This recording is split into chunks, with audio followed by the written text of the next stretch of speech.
If you've ever seen a movie before, then you've probably seen one of these. That's called a cut. This is how they tell stories in film, by cutting from one shot to another, giving the audience new information. Cuts are especially useful in action movies.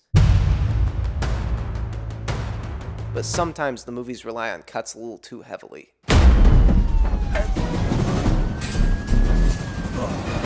What you just saw was a real scene from a real movie starring a real Oscar-nominated actor.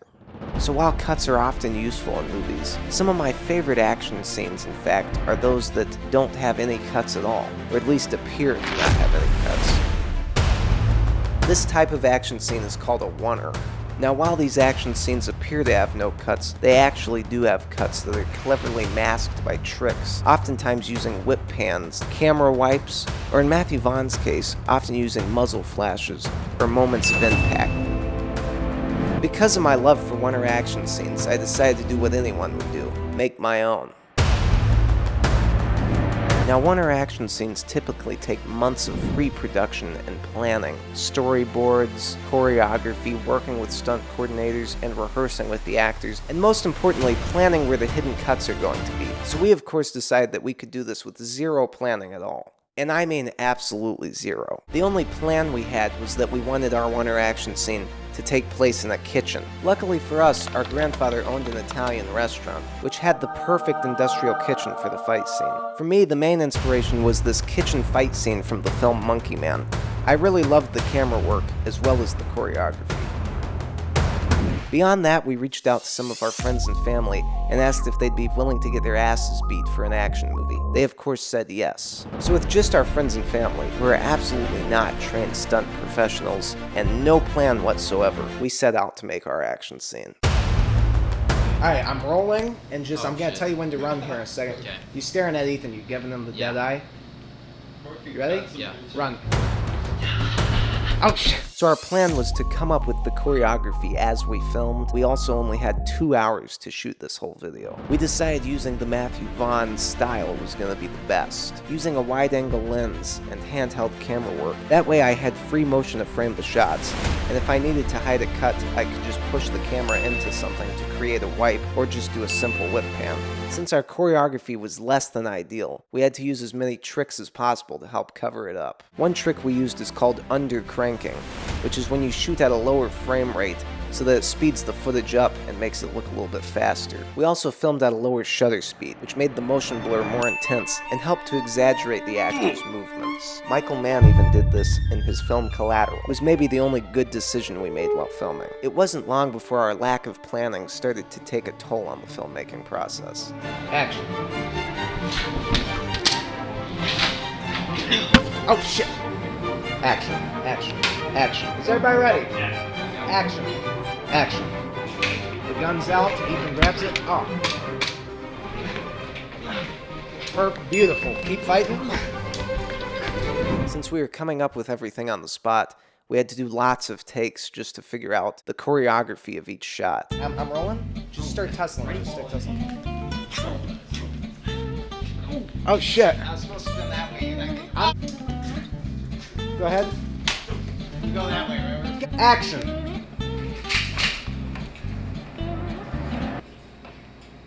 You didn't.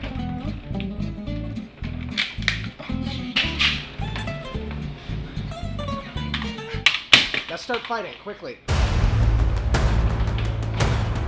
Oh shit! Is everybody okay? Alright, Mason, you're shooting. Ethan, you need to reload. I need to shoot at him like one. Come over. Oh shit! Oh. Boom! Boom! But then I come back. It's not jiggling, is it?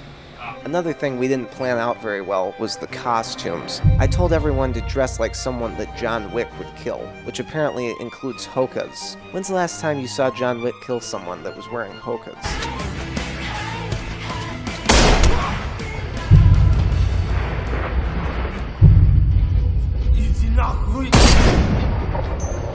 I really do have to commend all the guys for taking a real beating during the filmmaking process. Oh shit! Okay. Damn.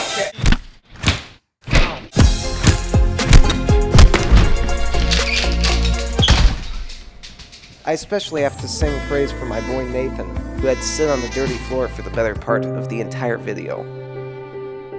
However, I won't commend the guys, and this happens anytime we have prop guns on set, on the fact that the guys just would not stop playing with the prop guns.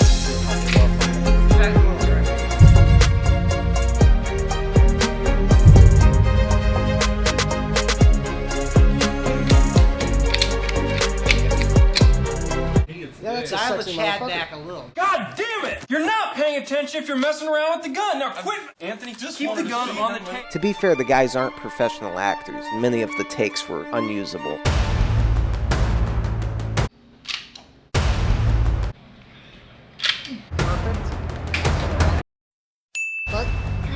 Hey! That was realistic. Remember that it's important to always tell your actors they're doing a good job. That's good. Oh, that's good. My favorite sequence in the action scene is this fight between Ethan and Max. There's a lot of fun tricks that we got to use here. One thing we did was set up some miscellaneous items on the table. That way when the guys swiped them off the table, it felt like we were really making a big mess. But really, if you stop to take a look, it's just some plastic cups and paper towels that we would keep setting up after each take. I also really loved the camera work and choreography in this sequence, although hearing me direct it is probably the cringiest thing I've ever heard. This is great, knife me. I'm back in. Oh. We also managed to work our foam hammer prop in here, which we were really excited about. Sadly, because of extensive use, the tip of the hammer flew off. I flinched.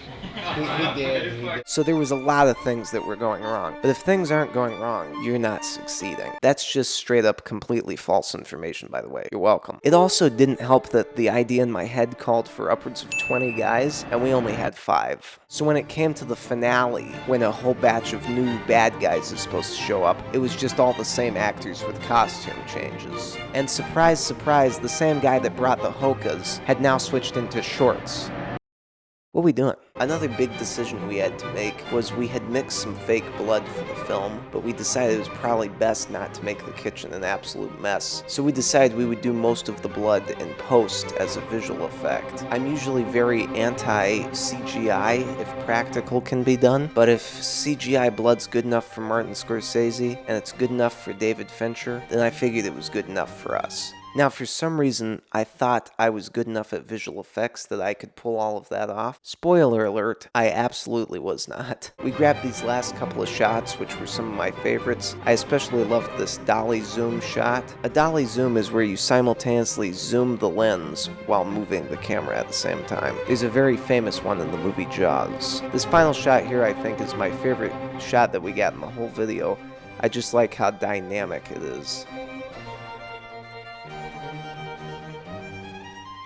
Now, all of the weight was on my shoulders in the post-production department. I started by putting all of the raw footage into DaVinci Resolve. I got a rough cut of the movie together and tried to hide as many of the cuts as possible. Some didn't work out at all, which is no surprise, but some of them worked flawlessly, which brought me great joy. When it came to color grading, we had a clear vision in mind from the beginning. One of my favorite films is Old Boy, and it has this green tone to it and a specific gritty color palette that we wanted to replicate. Another film that was heavy inspiration was Fallen Angels. Again, it has this kind of greenish hue to it that we tried to emulate on our film. So in DaVinci Resolve, I added some basic contrast film grain, bloom on the highlights, finally a green tinge to the overall look. Then it was time to do the visual effects.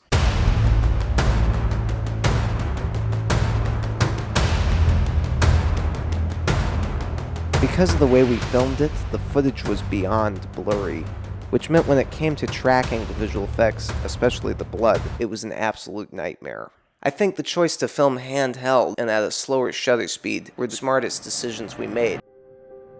There's a reason that I had put this project on the shelf for so long, but I told myself 2025 is a new year, and it was time to get some shit done. For months on and off, I would pick a shot, and then go in and painstakingly hand track and mask every visual effects shot. I even had to paint out stuntman Mason's fingers, where he was flicking blood onto Ethan's face during the hammer sequence. In the end, it's not perfect. In fact, it's not even good, but I got it done. I got most of the shots to a reasonable point, I felt. I tried to tell myself most people are going to view this on a smartphone, so they're not going to really notice the problems, but it's still unbelievably noticeable on a smartphone. You live and you learn, you know? That's all I can say about that. It was on to the finalization of the video, the sound design.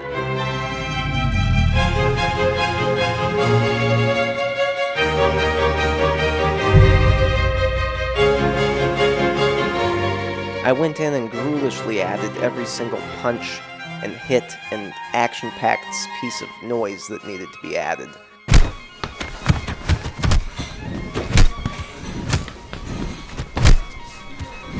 We also had to do some recording for some post-production sound.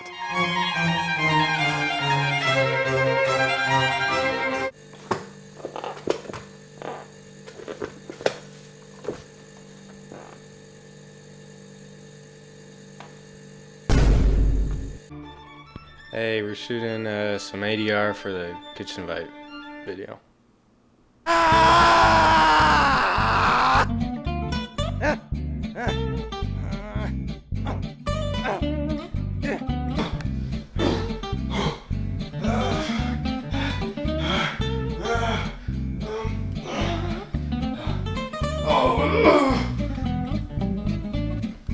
You know, it didn't turn out perfectly, and my dreams were crushed a little bit, but we learned a lot, and we had a fun time, and that's really what's most important.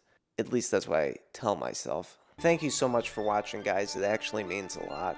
If you'd like to watch the final product, you can click right here, and everyone have a wonderful night, or day, or whatever it is that it is where you are right now.